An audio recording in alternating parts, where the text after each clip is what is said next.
Bonjour, alors on va corriger le devoir à la maison donné au nouvel an. Alors commençons par l'exercice 50. Donc aux 24 heures du Mans, les voitures en course doivent parcourir la plus grande distance possible en 24 heures. Chaque tour de circuit mesure 13,629 km. En 2015, la Porsche numéro 19 a gagné en effectuant 395 tours. Première question, quelle distance a-t-elle parcouru? Alors, petite remarque pour commencer, il y a le petit symbole de la calculatrice. Donc, pour cet exercice, on va avoir le droit d'utiliser la calculatrice.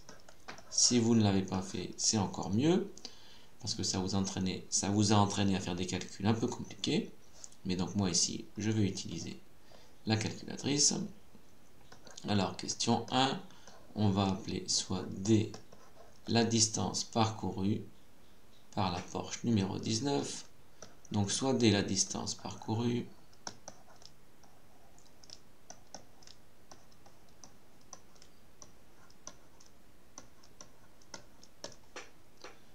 eh bien cette distance c'est égal à, elle a effectué 395 tours, donc c'est 395 multiplié par la longueur d'un tour, donc 13,629, et on obtient 5383.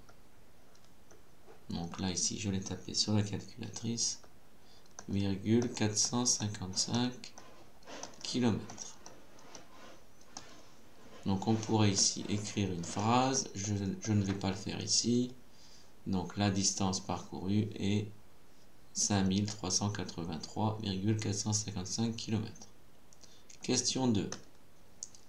Si on considère que cette voiture a roulé tout le temps à la même allure, autrement dit à la même vitesse, quelle distance a-t-elle parcourue lors de chaque heure de course? Alors il faut regarder la distance totale parcourue et donc divisé par le nombre d'heures, mais donc ici là c'est les 24 heures du Mans, donc ici on va diviser par 24, donc on va appeler soit D2 la distance parcourue en une heure, la distance parcourue en une heure,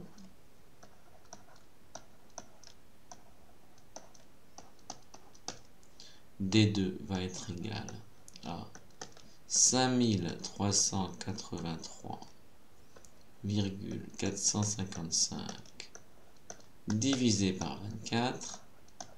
On tape ça sur la calculatrice. Alors, je vais le faire ici pour vous montrer. Alors, ça tombe pas pile. 5383,455 divisé par 24. Voilà, donc on obtient à peu près 224,311. Donc c'est environ égal à 224,311 km. Donc on pourrait ici faire une phrase et dire la distance parcourue en une heure est 224,311 km. Petite remarque, cette distance parcourue en une heure, ça correspond à la vitesse en km par heure. Donc, vous voyez, c'est une voiture qui va très vite parce qu'elle va en fait à 224,311 km, mais en moyenne. Donc c'est une voiture extrêmement rapide. C'est pas juste en accélérant, c'est la vitesse moyenne sur une heure, c'est 224,3 km par heure. Donc une vitesse très élevée. Donc passons maintenant à l'exercice 51. Donc, mamie partage équitablement ses 30 louis d'or entre ses 5 petits-enfants. Ceux-ci les revendent pour 193,20 € pièce. Combien chacun a-t-il gagné ainsi? Alors, il y a 30 louis, ils sont donnés à 5 petits-enfants. Donc, on commence par faire 30 divisé par 5, qui vaut 6. Par conséquent, chaque enfant reçoit 6 louis d'or. Chaque enfant reçoit 6 louis d'or.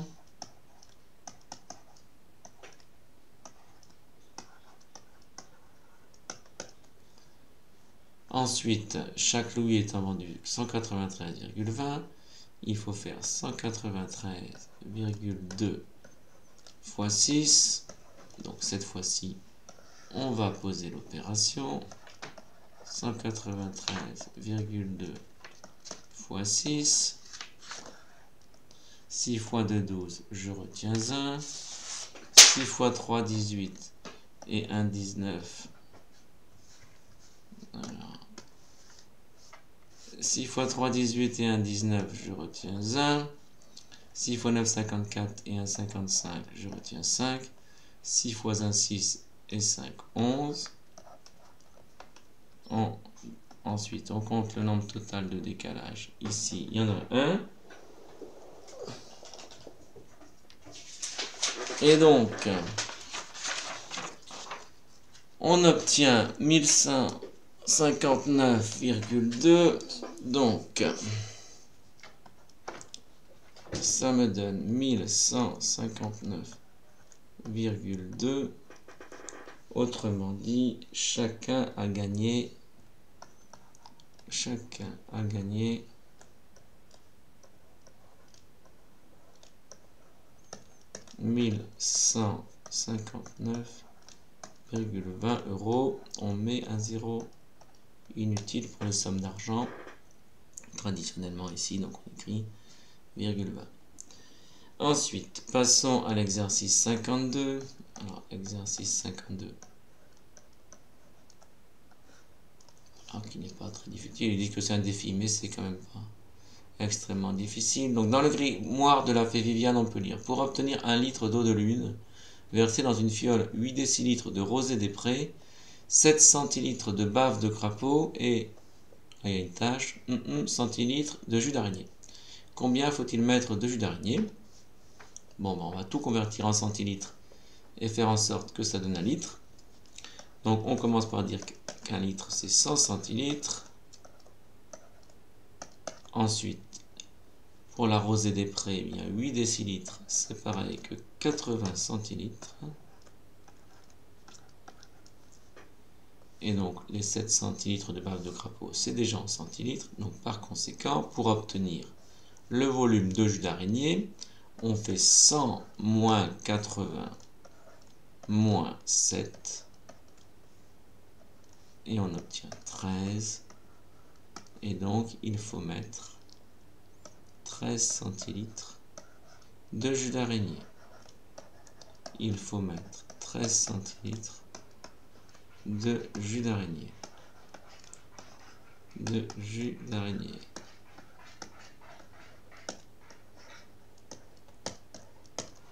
Passons maintenant à l'exercice 66. Alors, exercice 66. Un choix difficile. Donc, pour aménager sa cour, Juan achète 3,4 tonnes de gravier de schiste rouge. Il contacte 2 carrières de pierre et voici les tarifs qu'il obtient. Donc, pour la carrière A, on paye 41 € la tonne. Et il y a 25 € pour un camion. Donc, pour la livraison, il y a 25 € pour un camion de 5 tonnes. Pour la carrière B, c'est un peu plus cher le prix du gravier, c'est 49,50 € la tonne, mais la livraison est gratuite. Question, quelle carrière lui conseiller pour qu'il paie le meilleur prix? Le chercher ici, c'est parce que c'est une compétence chercher. Donc ce qu'on va faire, c'est calculer le prix payé pour chaque carrière. Donc avec la carrière A, eh bien, il y a juste le prix du gravier à prendre. Non, je n'ai rien dit pour la carrière A. Il y a le prix du gravier et la livraison. C'est pour l'autre que la livraison est gratuite. Donc il va falloir calculer. Il veut acheter 3,4 tonnes de gravier. Ben, donc ça va être 41 fois 3,4. Et on ajoutera la livraison. Donc ça, on va le faire ici. Donc 41 fois 3,4. Donc on y va. 4 fois 1, 4. 4 fois 4, 16. Un décalage. 3 fois 1, 3. 3 fois 4, 12. Ce qui me donne 4, 9, 3, 1. On compte le nombre de décalages. Il n'y en a qu'un. Donc ça donne 139,4. Et ensuite, on ajoute la livraison, autrement dit les 25 €. Alors certains élèves ont considéré que, en fait, s'ils se faisaient livrer moins de 5 tonnes, le prix était proportionnel. Alors j'ai accepté, mais ici, bon, l'énoncé, la façon la plus simple de le comprendre, c'est que en fait, jusqu'à 5 tonnes, vous payez une seule livraison. Donc vous payez 25 € entre 1 et 5 tonnes. On n'a pas besoin de calculer le prix proportionnellement à la masse ici qui va être livrée. Donc j'ajoute 25 €, bien que je n'ai pas 5 tonnes, j'ai un peu moins ça. Mais bon, j'ai accepté si vous avez fait proportionnellement. Donc j'ajoute ça, bon bah ça se fait de tête, hein. Pas besoin de le poser. Donc c'est quasiment 140,4, donc 165,4, donc 164,4. Et on va mettre un 0 inutile parce que c'est des euros. Donc ça, c'est le prix de la carrière A. Pour la carrière B, eh bien, cette fois-ci, il y a juste à faire le prix du gravier. Donc ici, 49,50. 49,50 multiplié par 3,4. Donc on va la poser ici. 49,5 fois 3,4. On y va. 4 fois 5, 20, je retiens 2. 4 fois 9, 36 et 2, 38, je retiens 3. 4 fois 4, 16 et 3, 19. Un décalage. 3 fois 5, 15. Je retiens 1. 3 fois 9, 27 et 1, 28.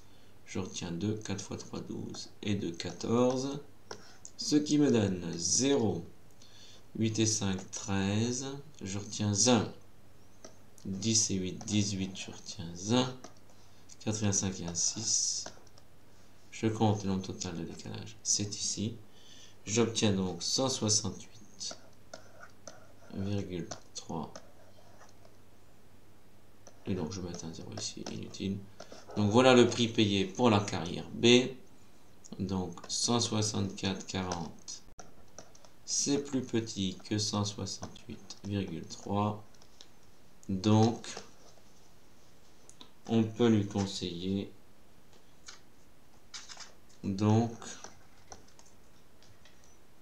On peut lui conseiller la carrière A. Donc on peut lui conseiller la carrière A. Lui conseiller la carrière A. Pour laquelle il paiera moins cher.